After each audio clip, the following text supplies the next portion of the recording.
আতঙ্কের মধ্যে ধীরে ধীরে শান্ত হচ্ছে মুর্শিদাবাদ। আর এরই মধ্যে শামশেরগঞ্জের জাফরাবাদে সেখানে পৌঁছে যাবেন রাজ্যপাল। তিনি কিন্তু সেখানে পৌঁছে যাবেন এবং কথা বলবেন সেখানকার যে সমস্ত বিপন্ন মানুষরা রয়েছেন তাদের সঙ্গে। শুধু রাজ্যপাল নয়, সেখানে পৌঁছে যাবেন জাতীয় মহিলা কমিশনের প্রতিনিধি দল। আমরা যেমনটা দেখেছি গতকালই কিন্তু মুখ্যমন্ত্রীর আর্জি সত্ত্বেও রাজ্যপাল পৌঁছে গিয়েছিলেন মালদা এবং সেখানে দুর্গত মানুষদের সঙ্গে এবং ঘর ছাড়া মানুষদের সঙ্গে কথা বলেছিলেন তিনি। এবং তাকে সামনে পেয়ে, অর্থাৎ রাজ্যপালকে সামনে পেয়ে রীতিমতো ভেঙে পড়েছিলেন সেখানকার ঘর ছাড়া মানুষেরা। আমরা এই বিষয় নিয়ে আরো বিস্তারিতভাবে আপডেট নেব। আমাদের সঙ্গে রয়েছেন টেলিফোনে আমাদের প্রতিনিধি শঙ্কর গোস্বামী। শঙ্কর, আজকে শামশেরগঞ্জের জাফরাবাদে পৌঁছে যাচ্ছেন রাজ্যপাল, কি জানা যাচ্ছে, কি কি পরিকল্পনা রয়েছে তার? দেখো মৌসুমী, মুর্শিদাবাদের শামশেরগঞ্জের পরিস্থিতি স্বাভাবিক ছন্দে ফিরছে ঠিক, তবে আতঙ্ক যে পুরোপুরি কেটে গিয়েছে এমনটা এখনো বলা যাবে না।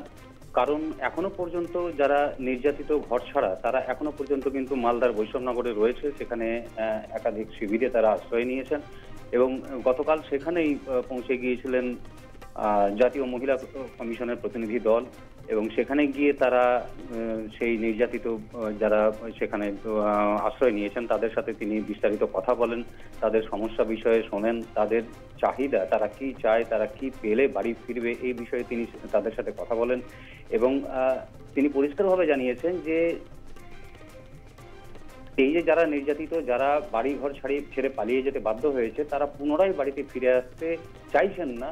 তার কারণ হলো যে যেহেতু রাজ্য সরকার এবং পুলিশ প্রশাসনের তরফ থেকে আশ্বাস দেওয়া হচ্ছে তাদেরকে নিরাপত্তা দেওয়ার, কিন্তু তাদের যেটা আশঙ্কা যে সেখানে ফিরে গেলে আবারও হয়তো তাদের উপরে হামলা হতে পারে। কারণ এখনো পর্যন্ত সেই এলাকাতে বিএসএফ বা সিআরপিএফ বা কেন্দ্রীয় বাহিনীর জওয়ানরা রয়েছে বলেই হয়তো সেখানে দাঙ্গা থেমে রয়েছে বা হামলার কোনো সম্ভাবনা নেই। কিন্তু যখনই কেন্দ্রীয় বাহিনী সরে যাবে তখনই সেখানে আবারও দাঙ্গা হতে পারে, এমনটাই আশঙ্কা করছেন তারা। এবং বিগত দিনে যে ধরনের তাণ্ডব সেখানে চলেছে সেই জায়গা থেকে তারা এখনো পর্যন্ত ভুলে যেতে পারেননি সেই দিনের ছবিগুলো।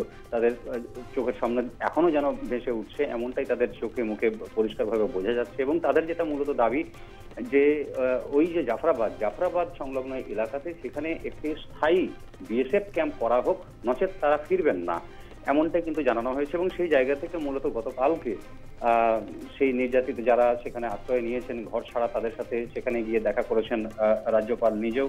এবং সেখান থেকে তিনি তাদের সাথে কথা বলার পর আজ মুর্শিদাবাদে আসছেন। এবং শুধু রাজ্যপালই নয়, মুর্শিদাবাদে আজকে শামশেরগঞ্জের জাফরাবাদে আসছেন একদিকে যেমন রাজ্যপাল সিভি আনন্দ বোস, অন্যদিকে আসছেন জাতীয় মহিলা কমিশনের প্রতিনিধি দল এবং পাশাপাশি আজ সেখানে হাজির হওয়ার কথা রয়েছে প্রদেশ কংগ্রেস সভাপতি অর্থাৎ শুভঙ্কর সরকারের। এই যে আজকে শামশেরগঞ্জের জাফরাবাদে যে তারা আসছেন, এসে যেটা জানতে পারা গিয়েছে যে সেখানে তারা প্রথমত যে বাড়িতে বাবা ও ছেলে খুন হয়েছিলেন সেই বাড়িতে যাবেন তারা, সেখানে গিয়ে পরিবার সদস্যদের সাথে বিস্তারিত কথা বলবেন। পাশাপাশি ওই গ্রামে যাদের উপরে সেদিন হামলা চালানো হয়েছিল, যারা ক্ষতিগ্রস্ত হয়েছেন, যাদের বাড়িঘর ভাঙচুর করা হয়েছে তাদের সাথেও তারা কথা বলবেন। পাশাপাশি স্থানীয় মানুষজনের সাথে কথা বলবেন কি করলে সেখানে সুবিধা হয়। কারণ দেখো গতকাল যখন রাজ্যপাল এসেছিলেন তখন কিন্তু বহরমপুর হয়ে তিনি গিয়েছিলেন মালদায় এবং যাওয়ার সময় তিনি পরিষ্কারভাবে জানিয়েছিলেন যে মুর্শিদাবাদে তিনি আসবেন না, তিনি সরাসরি গিয়ে সেখানেই অর্থাৎ বৈষ্ণবনগরে তিনি নির্যাতিতদের সাথে কথা বলবেন, এমনটা জানিয়েছিলেন। কিন্তু তাদের সাথে কথা বলার পর যেহেতু সেখানে রাজ্যপাল পৌঁছানোর পরেই একটা বিক্ষোভের বাতাবরণ তৈরি হয়, স্থানীয় মানুষজন বিভিন্ন রকম যারা নির্যাতিত রয়েছে তারা বিভিন্ন রকম অভিযোগের আঙুল তোলে রাজ্য পুলিশ এবং প্রশাসনের বিরুদ্ধে। সেই জায়গা থেকেই মূলত রাজ্যপাল সিদ্ধান্ত পরিবর্তন করেছেন, এমনটাই অনুমান করা হচ্ছে যে আজকে তিনি সরাসরি ওই জাফরাবাদে তিনি আসতে চাইছেন এবং কিছুক্ষণের মধ্যেই তিনি সেখানে এসে পৌঁছাবেন। এখন লক্ষণীয় বিষয় হলো এটাই যে সর্বোপরি সেখানে কি ব্যবস্থা নেওয়া হচ্ছে সেটাই এখন দেখার। কারণ সেখানে বিগত দিনে যে হারে তাণ্ডব চলেছে সেই তাণ্ডবের শিকার যেন পরবর্তীতে আর কখনো কেউ না হয় এবং ওই এলাকা যেন রীতিমতো শান্ত হয়। এই যে অশান্তির বাতাবরণ যেন সম্পূর্ণভাবে মিটে যায়, এমনটাই কিন্তু চেষ্টা চালানো হচ্ছে। সেই জায়গা থেকে এখনো পর্যন্ত সম্পূর্ণ যারা ঘর ছাড়া ছিল তারা সবাই ফেরেনি, অর্ধেক সংখ্যক পরিবার হয়তো ফিরে এসছে, তবে বেশিরভাগই কিন্তু ওখানে রয়ে গিয়েছে এখনো পর্যন্ত। এবং যারা পরিষ্কারভাবে দাবি জানাচ্ছে যে ওই এলাকাতে যতক্ষণ পর্যন্ত একটা স্থায়ী বিএসএফ ক্যাম্প না হবে ততক্ষণ তারা ভরসা পাচ্ছেন না বাড়িতে ফিরে যে শান্তিতে তারা বসবাস করতে পারবে, সেই ভরসা সুরক্ষা তারা পাচ্ছেন না, সেই জায়গা থেকে মূলত এই অভিযোগ তাদের।